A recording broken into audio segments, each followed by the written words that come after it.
Lord, hallelujah.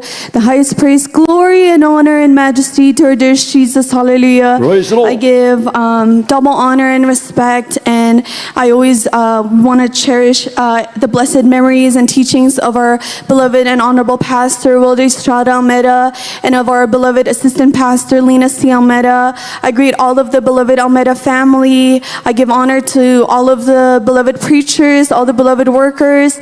Also want to greet you all, beloved brethren.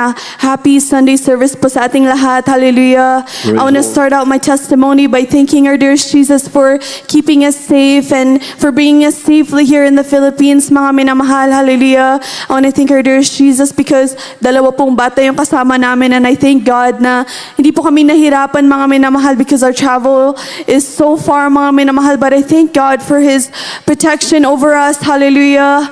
I just want to share with you, mga minamahal, when I was pregnant with my beloved daughter po, at that time, I was work pa ako ng work noon, and I was working 12-hour shifts, mga minamahal. And at that time din po, I was constantly traveling, mga minamahal, to go to different anniversaries, mga minamahal. Halos every month po, nasa aeroplano po ako, mga minamahal. I was going back and forth, mga minamahal, from Canada to the States, mga minamahal. So I was traveling a lot, mga minamahal. And whenever I was home, whenever I was in town, mga minamahal, trabaho lang po ako ng trabaho, mga minamahal. When I was about parang 5 months pregnant pa lang po ako noon, mga minamahal, I started experiencing bleeding, mga minamahal. Not just one day. If I'm not mistaken, 11 days po yun, mga minamahal, na nagbi-bleed ako, mga minamahal. I mentioned it to my OB, and sabi niya na gusto niya ng she wants to put a doctor's order to have me stop working. Na wag na daw po ako magtrabaho because my job as a nurse po, mga minamahal, is very physically demanding po talaga siya. And nagpa-negotiate pa po ako sa kanya. Sabi ko, pwede bang babaan mo lang yung hours ko kahit 8 hours lang, because at that time I was working 12 hours. Gusto niyan talagang na wag na akong mag-work completely, mga minamahal, but I was thinking na I need to save up, mga minamahal, kailangan ko magtrabaho. Pero so pinagbigyan niya ako, mga minamahal. She made a doctor's note na mag-work ako ng 8 hours. And then sabi niya sa akin, one more episode na mag-bleeding ka, you can't work anymore. Sabi niya sa akin. Sabi niya, kailangan mong magpa-ultrasound ASAP. So that same day, mga minamahal, that I left her office, nagpa-ultrasound na po ako, mga minamahal. I went home thinking that everything was okay, mga minamahal. But she called me that same day, mga minamahal, whenever the results came in. And sabi niya na, you can no longer work. Kailangan mo nang mag-bed rest. You cannot do any chores. Hindi ka pwedeng nakatayo ng matagal. Hindi ka pwedeng maglakad-lakad. Because it turned out, mga minamahal, pala na my cervix was opening na po, mga minamahal. Not opening, sorry. It was thinning, mga minamahal. Meaning na my body was already preparing to give birth, mga minamahal. And I was only 5 months at that time. Di pa po kumabot ng 6 months noon, mga minamahal. At that time, sabi ko, I felt such a heavy weight, mga minamahal, on my shoulder. Whenever I got that phone call, sabi ko pa sa doktor ko, sorry, can you say that again? Sabi niya, you cannot work anymore. You have to stay home. Mag-bed rest ka. You cannot do any chores. Di ka pwedeng maglakad-lakad. Di ka pwedeng nakatayo ng matagal. Kailangan mo alagaan yung katawan mo because my body was preparing to give birth, mga minamahal, at 5 months. At that time, nung narinig ko yung sinabi niya yun, I felt this weight come over me, mga minamahal, na sabi ko, I can't believe this is happening to me. Na wala akong ginawa na, kundi I was crying to the Lord. Sabi ko, malapay noon, if this baby is for me, para sa akin tong baby na to. But if it's not, malapay noon, let your will be done. Hallelujah. Alam niyo, mga minamahal, at that time, my grandma, I was so down, mga minamahal, sa kwarto lang ako. I was so down, and my grandma called me. Sabi niya, Sam, bahalang malapay noon. He knows our life and He is in control of our life. Yun lang sinabi ng grandma ko, mga minamahal. I was so encouraged, mga minamahal. Yun nga, I thank our dear Jesus because siya po talaga yung nag-comfort sa akin from somebody na I was constantly traveling, mga minamahal, lagi akong nag-work, and to somebody na bigla na lang everything's cut off, nasa bahay lang ako, mga minamahal. Talagang mentally, it can drain you, mga minamahal. Especially, nagdadalang tao ka and you'll start to worry. Hindi mo maiwasan mag-start to worry about your baby, but I thank our dear Jesus that every day parang it was a constant battle mentally, mga minamahal, to not worry and to surrender it to the Lord, mga minamahal. And I thank our dear Jesus na umabot po siya ng 9 months, mga minamahal. Talagang napakabuti nating malapay noon. Hallelujah. Hindi lang doon nagtapos, mga minamahal, because in one of the ultrasounds, they found na abnormal po yung placenta niya and yung umbilical cord niya, mga minamahal.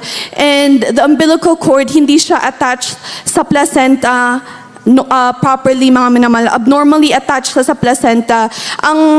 And the thing is, yung umbilical cord niya po, a part of it is not wrapped in the jelly-like substance, mga minamahal. That means yung blood vessels, mga minamahal, is exposed. So at any moment, mga minamahal, pwedeng mag-rupture yung vessels na yun, mga minamahal, and it can cause death to the baby, mga minamahal. Sabi ng doktor ko, so I was considered a high-risk pregnancy, mga minamahal, because of that also. Ang sabi ng doctor ko, because of this umbilical cord issue, pwede ding mag-stop mag-grow yung baby. So even if the baby is only, let's say, 7 months, kung nag-stop na siyang mag-grow sa loob ng tiyan mo, automatic isi-CS na, mga minamahal, kahit hindi pa siya full term.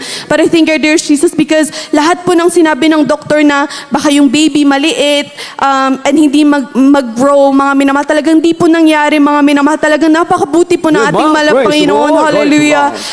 Sabi niya, pag nag-break na yung water ko, there's a higher risk na mag-rupture yung blood vessels na yon na exposed, mga minamahal. And it can cause death to the baby and then severe bleeding sa akin, mga minamahal. But I thank God, mga minamahal, talagang grabing himala nating Panginoon. Hallelujah. Napakabuti nating Panginoon. Hallelujah. At that time that I was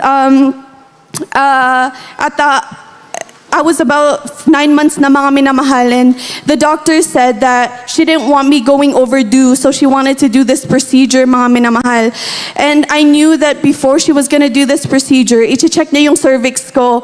And I was praying to the Lord na, sabi ko, Panginoon, sana pag chinek niya yung cervix ko, sana malaki na yung pagkabukas niya, Panginoon, because I was already 9 months anyway, mga minamahal. I was full term na po si baby Sayla. So I was praying to the Lord na sabi ko, Panginoon, sana pag chinek yung cervix ko, malaki na yung bukas niya. And at that time, whenever I went to my doctor's office that day, chinek niya, she was about to do this procedure, tas nagulat siya na, 5 cm ka na, wala ka bang pain? Sabi ko, wala. I had no idea na 5 cm na pala ako. Wala akong pain at all, mga minamahal, because for those that have experienced na may anak, mga minamahal, you experience pain kasi nga nag-open na yung cervix mo. But I thank our dear Jesus because yung prayer ko na, sabi ko, malapay na sana bukas na yung cervix ko. Talagang 5 cm na po pala ako nun, mga minamahal, na hindi ko alam. Hallelujah. Hindi po dun nagtapos because so sabi niya, I don't think magtatagal. I'm pretty sure you're gonna give birth soon. Tapos sabi ko, okay. So pumunta pa po kami, nagbili-bili pa po kami ng mga gamit namin for my hospital bag, mga minamahal. Tapos pumunta po kami sa bahay ng kapatiran. And whenever we were there, mga minamahal, I went to the CR, mga minamahal, and I saw that I was bleeding a lot. So I sent a text to my OB, tapos sabi niya, siguro nag-break na yung water mo, you should go to the hospital. So nung pumunta ako ng hospital, mga minamahal, sabi nila, i-admit na daw po ako kasi 6 cm na daw po ako. Tapos yung resident na doctor, tanong, wala ka bang pain? Wala ka bang pain? Sabi ko, no, I don't have any pain. Wala akong pain. Sabi niya, grabe, Amen. Praise the Lord. Glory to i-admit God. ka na namin kasi mga anak ka na talaga. Before this, mga minamahal, sabi ko sa Malapay noon, I really don't want to take any epidural, any medications, mga Malapay noon, because whenever my sister gave birth, mga minamahal, nagpa-epidural siya and it didn't work for her. So sabi ko, I don't want to have to go through that. Tapos hindi pala mag-work. Sabi ko, Malapay noon, I really want to do unmedicated na mga anak ako na wala akong medications, any pain relief, mga minamahal. Kaya dun pa lang mga minamahal, parang I was so overjoyed na, wow, I'm not feeling any pain, and 6 cm na pala ako noon. Hallelujah. Amen. Praise God. Tapos na-admit na ako sa kwarto, mga minamahal. Tapos yung doktor na, yung mismong attending, sabi, chinek niya ulit yung service ko, mga minamahal. Tapos sabi niya, 8 cm ka na, wala ka talagang nararamdaman. Talagang tumatawa pa ako ng mga minamahal. Sabi ko, no, I don't feel any pain talaga. Sabi niya, ayaw mo man lang ng hot pack? Sabi ko, no, I don't need anything. Tapos sabi niya, usually, yung mga moms that are late in their labor, like 8 centimeters na, sabi niya na hindi mo na makakausap ng maayos, iba na yung personality, pero ikaw tawa ka pa ng tawa, talagang mabuti ang Malapay noon, mga minamahal. Hallelujah. Alam niyo mga minamahal, I was able to give birth to my daughter nang wala pong any pain relief, walang epidural, talagang mahal ang Panginoon lang po talaga nabigay ng kalakasan sa akin, mga minamahal. Hallelujah. Maraming salamat po sa ating Malapay noon. Now my baby Selah is now 6 months old, mga minamahal, taglay ang kalakasan, kalusugan, nagmumula sa ating Malapay noon. Hallelujah. I just want to thank our dear Jesus, because whenever she was 2 months old, mga minamahal, they found that she had a inguinal hernia, mga minamahal. So yung intestine niya, it was going through a weak muscle, mga minamahal. So ang risk noon, mga minamahal, is kung ma-stuck yung intestine niya, mga minamahal, the blood flow will stop. Mamamatay that part of the intestine niya, mga minamahal. But I think our dear Jesus, because they had to do a procedure on her, mga minamahal, and I thank God for the knowledge that He has given sa medical team po na nag-asikaso po kay Selah. Talagang mabuti ang ating Malapay noon. Hallelujah. I just want to thank our dear Jesus also for providing all of our needs, mga minamahal. At that time, whenever my husband moved from the States to Canada, mga minamahal, he didn't have a job for 4 months, mga minamahal. I kept telling him na kahit saan ka na mag-apply, but I didn't know na may prayer po pala siyang specifically na gusto niya talaga sa airport, mga minamahal. Alam niyo, mga minamahal, he was trying to apply sa Grand Prairie, mga minamahal. Tapos wala po talagang tumatanggap sa kanya. And at that time, we just kept praying to the Lord na kung anong kalooban ng Malapay noon, pagkakalooban din siya ng trabaho. Little did we know, kaya po pala siya hindi tinatanggap sa Grand Prairie kasi pinamove po kami sa Calgary, mga minamahal. And isang job lang po yung in-applyan na doon, natanggap po siya talaga agad. Hallelujah. Maraming salamat sa ating Malapayin, because kung ano pa po yung pinagpipray niya, yun pa po talaga yung pinagkaloob ng ating Malapay noon. Talagang mabuti ating Malapay noon. Hallelujah. Hallelujah. Maraming salamat sa ating Malapay noon sa pag-iingat niya po sa amin sa araw-araw, for helping us, mga minamahal, because now that we live in Calgary, mga minamahal, which is 8 hours away from my family, mga minamahal. Wala po kaming, my parents are away from us, mga minamahal, na mahirap po pala na magkalayo ka sa parents mo. But I thank God for helping us, mga minamahal, and for helping me raise Selah, mga minamahal, kahit mag-isa ko lang, and with my beloved husband. I thank our dear Jesus, mga minamahal, sa lahat ng pag-provide niya po sa lahat namin pangangailangan, for all of the physical, material, financial, and all the spiritual blessings. Ang lahat ng kapurihan, pasalamat sa ating pinakamamahal na po, Jesus po lamang.